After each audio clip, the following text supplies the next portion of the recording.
할렐루야. 만나 뵙게 돼서 반갑습니다. 오늘 이렇게 저를 초대해 주시고 종강 예배에 함께 은혜를 나눌 수 있어서 감사를 드립니다.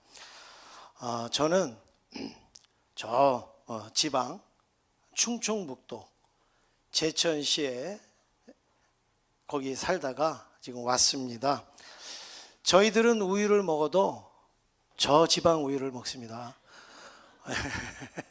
그래서 저 지방 우유를 먹는데 원래 저는 서울 우유 먹던 서울 토백입니다. 이 옆으로 가시면 그 양평동 그 당산동에서 제가 어릴 때 거기서 학생 시절 지냈습니다.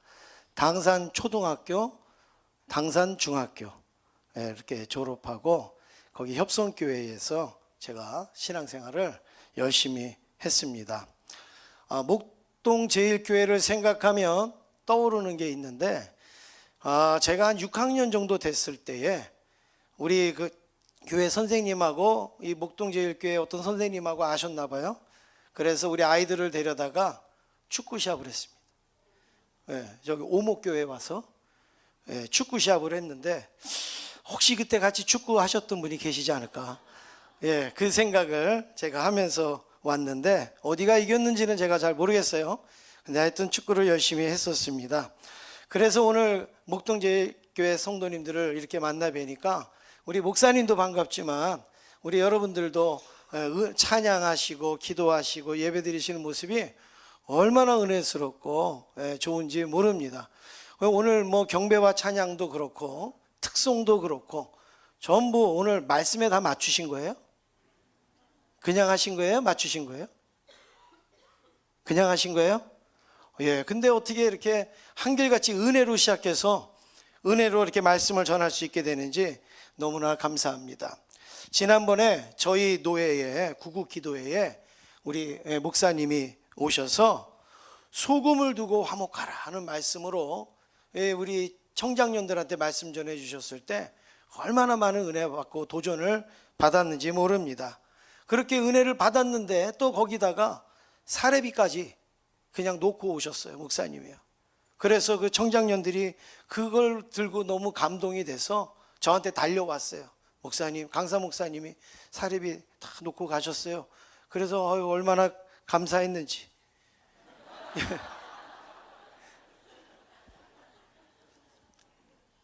그런데 오늘 저보고 오라고 그러셔서 이제 저도 놓고 가야겠구나 그렇게 생각하고 이렇게 왔는데 계좌로 이체가 됐다고 그러더라고요. 그것도 얼마나 감사한지요. 뭐 너무너무 감사합니다. 제가 교회를 잘 몰라서 홈페이지에 들어가서 주보를 이렇게 한번 보니까 수요 예배 기도회에 은혜를 입으셨으니 라는 제목으로 부목사님이 설교하신 것 같더라고요. 그래서 제가 그걸 보면서 은혜를 받았으니 이제는 은혜를 흘려보내면 되겠구나. 은혜를 받았으니 은혜를 흘려보내면 되겠구나. 오늘 저는 받으신 은혜를 흘려보내는 대로 이렇게 전하도록 그렇게 하겠습니다. 오늘 저희에게 주신 이 말씀은 하나님이 우리에게 주신 은혜를 흘려보낼 때 어떤 일이 일어나고 그리고 흘려보내는 것이 얼마나 귀하고 값진가 이걸 우리에게 보여주시는 그런 말씀입니다. 첫 번째는 요나단의 사랑입니다. 요나단의 다윗의 인생 가운데 가장 무섭고 두려운 때가 언제였겠을까요? 아마 사울왕 앞에서 미움을 받을 때, 그럴 때 다윗은 가장 두려웠을 것입니다. 그러나 가장 무섭고 두려울 때에 그 옆에서 도와준 친구, 왕의 아들인 그 요나단이 자기의 목숨을 걸고 다윗을 지켜주는 그런 은혜를 다윗은 입게 되었습니다. 흔히 다윗과 요나단의 우정이라는 말을 많이 사용합니다. 선생님들도 얘들아 다윗과 요나단이 우정이 있었어 이러면서 설교를 많이 해요. 그런데 저는 성경을 아무리 찾아봐도요, 다윗과 요나단의 우정이라는 대목은 찾아볼 수가 없어요. 요나단이 일방적으로 사랑하지 않습니까? 요나단이 완전히 헌신적으로 사랑하지 않습니까? 다윗이 요나단을 위해서 뭘 보여준 게 하나도 없어요. 그런데도 우리는 왜 요나단과 다윗이 우정 이렇게 왜 표현을 할까요? 아마 이런 것 같아요. 우리가 성경을 볼 때 우리 편 입장에서 보는 거예요. 우리 편 입장에서. 우리 편이 누굴까요? 여러분은 요나단 편이에요? 다윗 편이에요? 예, 대부분 다윗 편이겠죠. 그렇죠? 그러니까 다윗 입장에서 보니까 다윗을 도와주고 다윗을 사랑하고 다윗을 위하니까 우정이다 이렇게 표현하는 게 아닌가 생각이 듭니다. 제가 어릴 때에 저희 어머니가 늘 학교를 가면 어디를 나가면 이런 이야기를 해주셨습니다. 야, 너는 좋은 친구랑 사겨. 너보다 더 좋은 친구랑 사겨. 이렇게 꼭 이야기를 해주셨어요. 그래서 제가 어느 날 이렇게 반문했습니다. 그런 친구는 없어요. 왜 없을까요? 저보다 더 좋은 친구를 제가 사귀려면 그 친구는 저보다 더 좋은 친구를 또 사귀어야 되겠죠. 그러니까 친구가 될 수가 없는 거예요. 저보다 더 좋지만, 저보다 더 못나지만 그래도 친구는 친구가 되는 거예요. 어떻게 나보다 더 좋은 친구를 사귀면 그 친구는 나보다 더 좋은 친구를 사귀어야 되잖아요. 그러면 친구가 될 수가 없어요. 요나단과 다윗도 마찬가지입니다. 다윗이 요나단에게 뭘 해줘서가 아니라 요나단이 자기는 왕의 아들이고 자기는 모든 걸 다 할 수 있고 다윗은 미움을 받고 있음에도 불구하고 요나단이 다윗을 사랑해 준 거예요. 요나단이 목숨을 걸고 다윗을 지켜준 거예요. 다윗 입장에서 볼 때 여러분 이게 얼마나 큰 은혜입니까? 다윗이 왕이었는데 요나단이 동네 아이라서 동네 아이가 자기를 막 좋아하고 사랑하고 그러면 이해가 가잖아요. 그런데 왕의 아들이에요. 그리고 아버지가 미워해요. 그런데 자기를 사랑해줘요. 그게 얼마나 큰 은혜입니까? 사무엘상 18장 1절에 보니까 그 이유를 이렇게 얘기합니다. 요나단이 그를 자기 생명같이 뭐 했다고요? 사랑하니라. 요나단이 다윗을 생명처럼 사랑했다. 이것을 다윗 입장에서 한마디로 표현하면 뭐라고 말할 수 있을까요? 은혜죠. 요나단으로부터 받은 그 은혜를 기반으로 다윗은 이스라엘의 왕이 될 수가 있었던 겁니다. 두 번째는 다윗의 은혜입니다. 요나단의 사랑이 얼마나 컸는지 다윗은 왕 위에 올라섰음에도 불구하고 늘 누구를 생각하느냐? 요나단은 죽었어요. 없어요. 그런데도 다윗은 늘 요나단의 그 사랑을 기억하는 거예요. 요나단의 사랑을 잊지 못하는 거예요. 그래서 요나단의 사랑을 내가 갚아야지. 근데 죽었어요. 요나단이 없어요. 그러면 어떻게 그 요나단의 사랑을 갚을 수가 있습니까? 1절 말씀해 보니까 다윗이 이렇게 명령을 내립니다. 우리 한번 같이 읽어보시겠습니다. 한번 화면 나오죠? 예, 안 나옵니까? 예, 제가 읽어드리겠습니다. 다윗이 이르되 사울의 집에 아직도 남은 사람이 있느냐? 내가 요나단으로 말미암아 그 사람에게 뭘 베푼다고요? 은총을 베풀리라. 할렐루야. 다윗이 왕이 됐어요. 그리고서 요나단의 사랑을 생각해 보니까 그 은혜를 갚아야 돼요. 그런데 그 은혜를 갚으려고 하는데 요나단은 없어요. 죽었어요. 그러니까 요나단으로 말미암아 내가 그 은혜를 갚을까? 여러분, 사람이 은혜를 한번 받으면요, 그거 꼭 갚아야죠. 그죠? 뭔가 하나 혜택을 받았으면 그거 좀 갚아야 되지 않습니까? 제가 예전에 저기 그 밑에 지방에서 고속버스를 타고 이렇게 서울을 올라오는 그런 시간이 있었습니다. 그런데 그때 한 3시간 정도를 차를 타고 오는데 옆에 있는 아주머니가 저를 툭툭 치시더니 뭘 하나 주시는 거예요. 그래서 이게 뭐예요? 그랬더니 심심하니까 껌이나 씹으라는 거예요. 그래서 껌을 주셨어요. 그래서 제가 껌을 받으면서 뭐라고 그랬게요? 감사합니다. 그리고 감사합니다. 그런데요, 내릴 때도 제가 또 뭐라고 그랬게요? 감사합니다. 이거 껌 하나가 뭐라고요? 껌 받을 때서부터 내릴 때까지 계속 저는요, 감사합니다. 감사합니다. 감사합니다. 껌 하나를 받아도 감사하잖아요. 그런데 다윗은 자기가 왕이 되고 보니까 이 요나단이 얼마나 감사한지 그 은혜를 갚기를 원했어요. 그래서 명령을 내립니다. 이 요나단의 집안에서 살아남은 자가 있느냐? 다 멸살한 것 같은데 그래도 살아남은 자가 있느냐? 그렇게 찾았더니 누구를 찾느냐? 무비보셋이라는 요나단의 아들을, 여러분 뭐 다 아시죠? 그 아들을 찾아내고야 맙니다. 그러면서 다윗이 이런 명령을 내립니다. 너는 다른 데 가서 밥 먹지 마.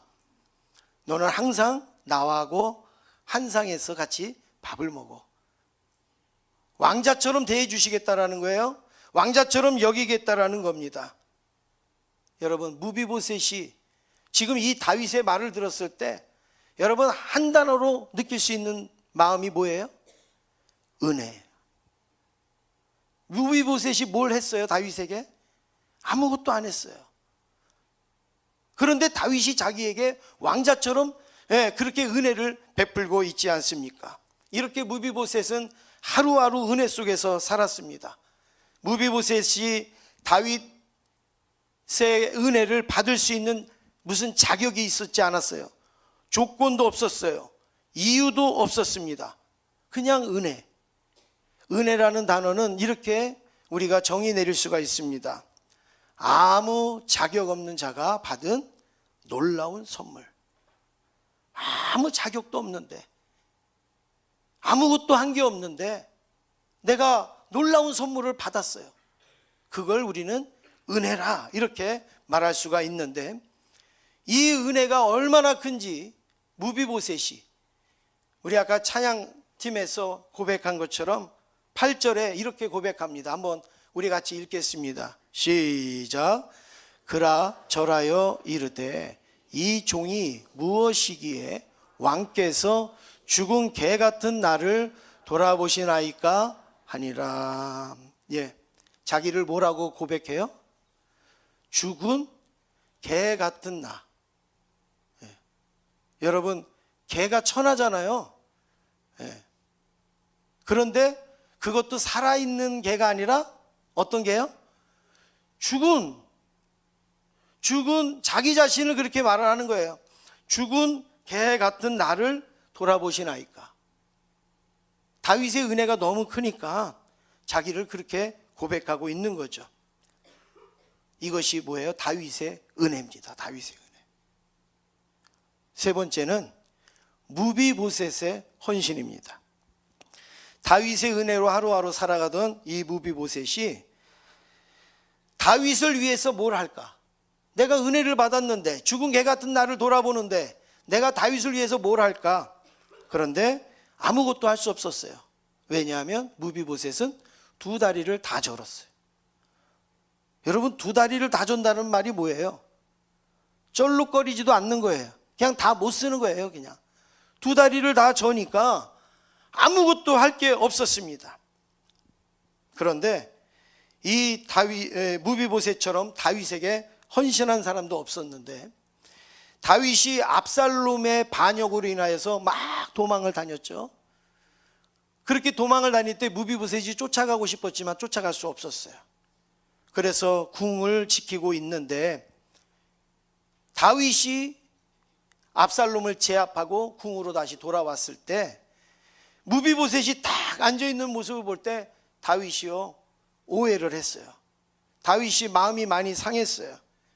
그래서 다윗이 이렇게 말합니다. 무비보셋이요, 내가 어찌 나와 함께 가지 않았느냐? 도망갈 때 왜 같이 안 갔느냐? 너가 그렇게 나한테 은혜를 입지 않았느냐? 그런 표현을 다윗이 했을 때 무비보셋이 뭐라고 고백했는가? 사무엘하 19장 24절에 보면 우리 한번 같이 읽어보겠습니다. 시작.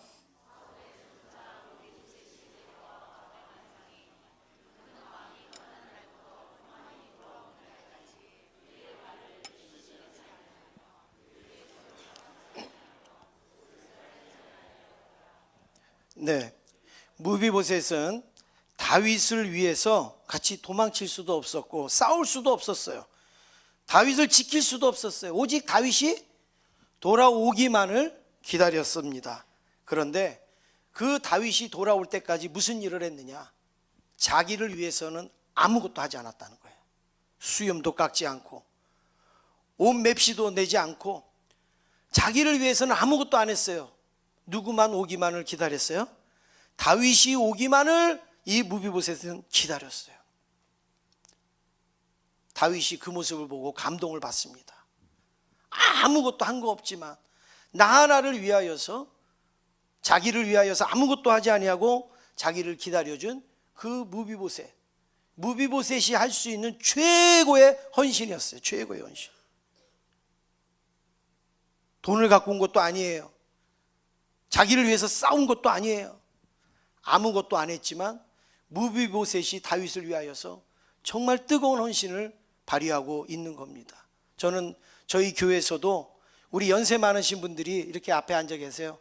그러면 그분들이 하시는 말씀 중에 제가 제일 속상한 말이 뭐냐? 아유, 난 늙어서요.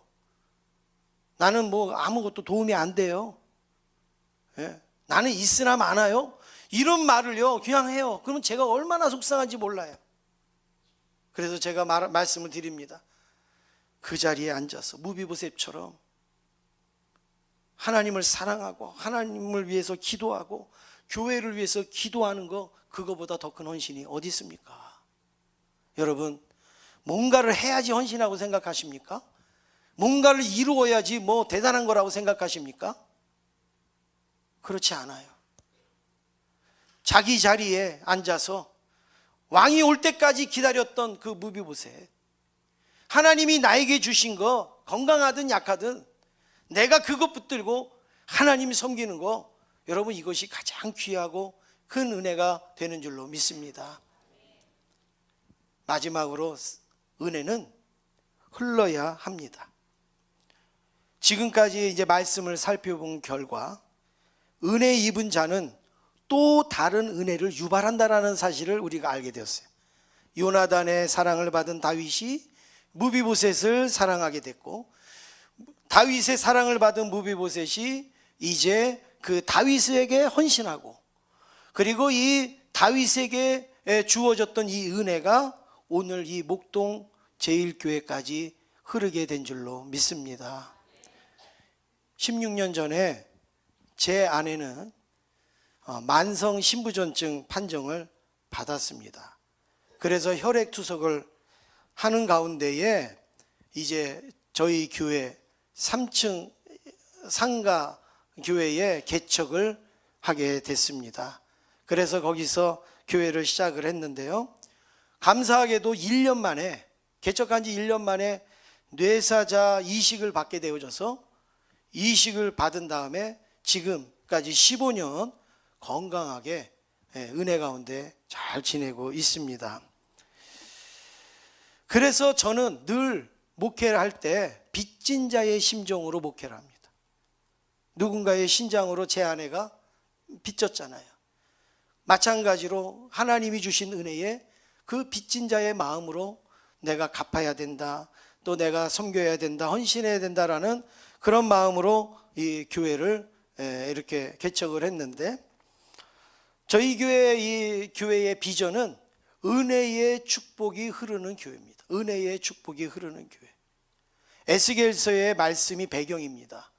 에스겔서 47장 9절 말씀에 보면 강물이 이르는 곳마다 번성하는 모든 생물이 살고 또 고기가 심히 많으리니 이 물이 흘러 들어가므로 바닷물이 되살아나겠고 이 강이 이르는 그 각 곳에 이제 모든 것이 살 것이라는 말씀이 있습니다. 여러분이 아시는 것처럼 성전 문지방 밑에서 물이 흐릅니다. 그런데 이 물이 쭉 흘러가니까는 죽었던 땅이 싹 살아나요. 죽었던 강이 살아나요. 죽었던 바다가 막 살아나요. 없던 고기가 살아납니다. 그러니까 어부들이 몰려와요. 그래서 막 고기를 잡아요. 그 옆에는 열매가 열리고 약재료가 막 주렁주렁 열리게 됩니다. 제가 이것을 저희 교회의 비전으로 삼은 겁니다. 그래, 하나님의 은혜도 이와 같다.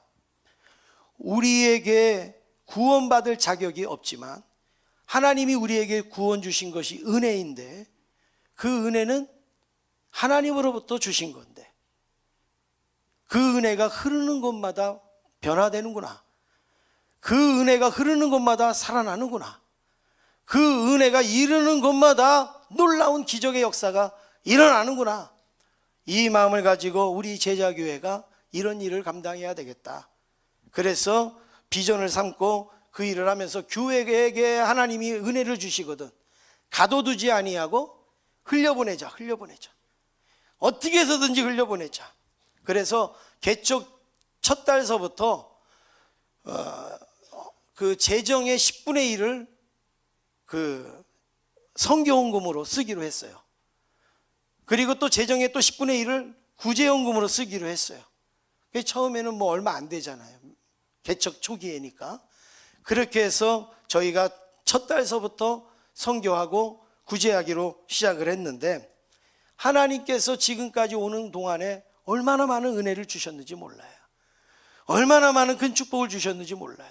목동제일교회처럼 뭐 이렇게 대단한 부흥과 뭐 대단한 어떤 이런 역사는 아니지만 저희 교회 나름대로 하나님께서 주시는 은혜와 축복은요, 마치 다윗이 요나단에게 받은 것처럼, 무비보셋이 다윗에게 받은 것처럼, 다윗이 무비보셋을 통하여서 감동을 받는 것 같은 그런 축복을 저희 교회가 누리고 있는 거예요. 그래서 그거를 흘려보내는 일들을 하는데, 하나님께서요, 제가 오늘 뭐 이걸 다 말씀드릴 수가 없습니다. 얼마나 많은 축복을 해주셨는지 모릅니다. 5년 전에 하나님이 저희 교회에 그 상가 건물에서 있던 저희 교회에 200평의 땅을 주셨습니다. 그래서 그 땅을 이제 저희가 준비해서 건축을 할 수 있는 은혜를 하나님이 주셨는데, 건축을 막 준비하다가 보니까 그 땅, 건축을 하는 그 땅에 아침에 쫙 가보니까요, 놀라운 일이 일어났습니다. 교회가 그냥 다 세워진 게 아니고요. 놀라운 일이 일어났는데, 아침에 딱 가니까요, 그 삼지창이 딱 중간에 꽂혀 있는 거예요. 여러분 저런 거 보셨어요? 제가 비슷한 그림을 찾으려고 했는데 비슷한 그림이 없어요.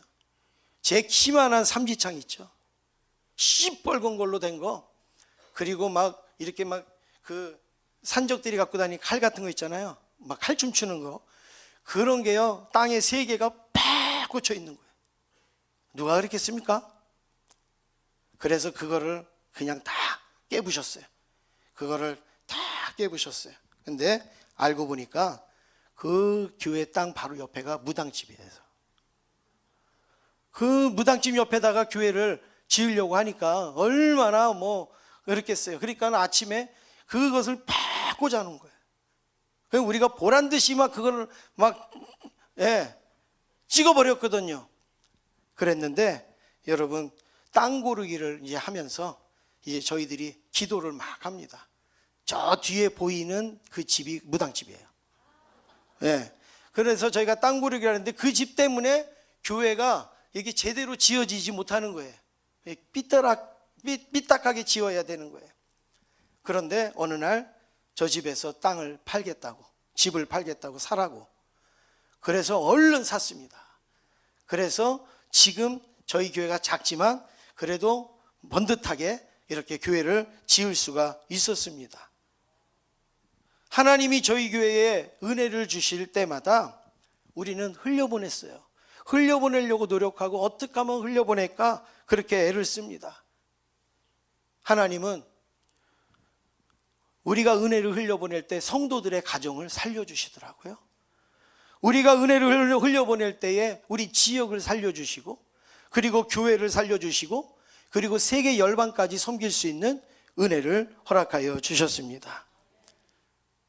코로나로 힘든 시기를 보낼 때에 저희 교회 그 장로님들이 스스로 저희한테 오셔서 목사님, 코로나로 지금 힘든 사람들이 너무 많습니다. 근데 저도 코로나가 걸렸어요. 그래서 제가 꼼짝도 못하고 있는데 장로님들이 오셔서 목사님, 저희가 뭘 한 가지 하려고 그러는데 허락해 주시라고. 그래서 뭔데요? 코로나 걸린 성도들 가정에 우리가 자비량을 걷어서 음식과 뭐 물품 이런 걸 준비해서 그거를 이렇게 신방하겠다고 하시는 거예요. 그래서 저 얼마나 감사합니까? 교회 재정도 아니고 당신들이 돈을 내서, 그래서 그걸로 코로나 걸리는 가정에 죽도 사가고 과일도 사가고 이렇게 해서 갖다 주면 많이 위로가 되지 않겠습니까? 그래서 그렇게 하시라고 그렇게 했습니다. 근데 그렇게 하다가 보니까 장로님들 카톡에 올라오는 거예요. 어디 누구 코로나 걸렸습니다. 그렇게 뜨면 장로님들이 예 알겠습니다. 그리고 한 분은 또 시장 가서 사요. 그리고 가서 또 전달을 해줘요.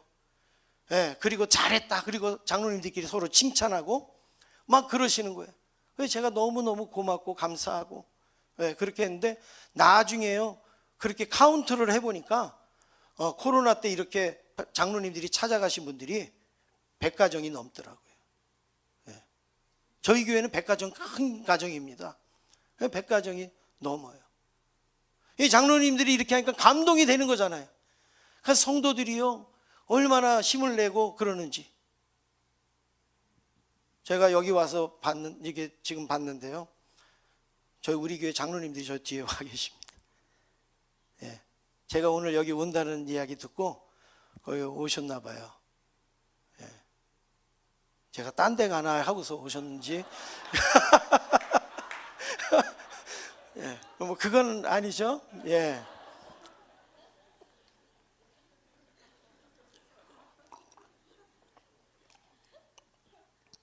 지난번에도 제가 그 단양에 저희 노예의 작은 교회에 예배를 인도하러 갔었습니다.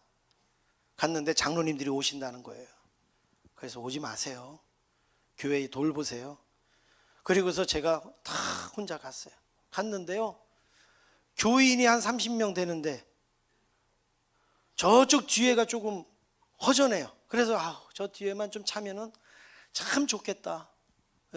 이 교회가 저쪽만 차면은 한 4, 50명 되면 좋겠다. 그런 마음으로 다 예배를 드리는데 누가 쑥 들어오는데 장로님들이 쑥 들어와서 거기 딱 앉는 거예요.